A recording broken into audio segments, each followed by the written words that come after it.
Hedonic treadmill. Saat gajimu 5 juta, semuanya habis. Saat gajimu naik 30 juta per bulan pun, semua habis juga. Kenapa begitu?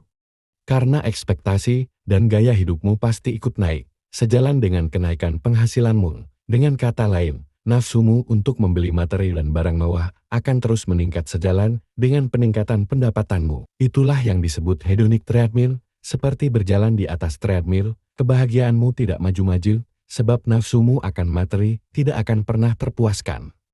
Ada eksperimen menarik.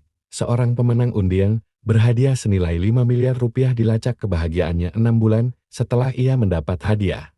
Apa yang terjadi? 6 bulan setelah menang hadiah 5 miliar, level kebahagiaan orang itu sama dengan sebelum ia menang undian berhadiah. Itulah efek hedonic treadmill, karena nafsumu terus meningkat. Kebahagiaanmu seolah berjalan di tempat, meski pendapatanmu melompat 10 kali lipat.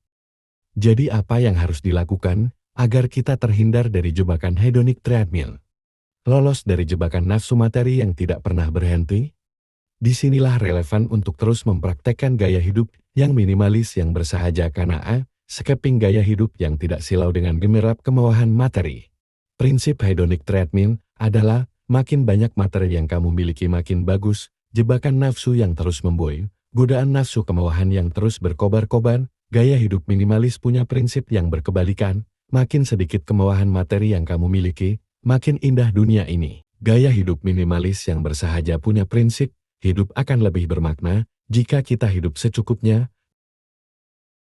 Prinsip hidup bersahaja yang tidak silau dengan kemewahan materi, mungkin justru akan membawa kita pada kebahagiaan hakiki. Dalam istilah Islam kita kenal dengan zuhud, letakkan materi duniawi pada tempatnya. Sedikit atau banyaknya materi yang dimiliki tidak mengganggu ketaatan kepada alat, dan tidak merubah sikap sederhana dalam prinsip hidup bersahaja. Harusnya boleh saja pendapatan dan materi terus bertambah.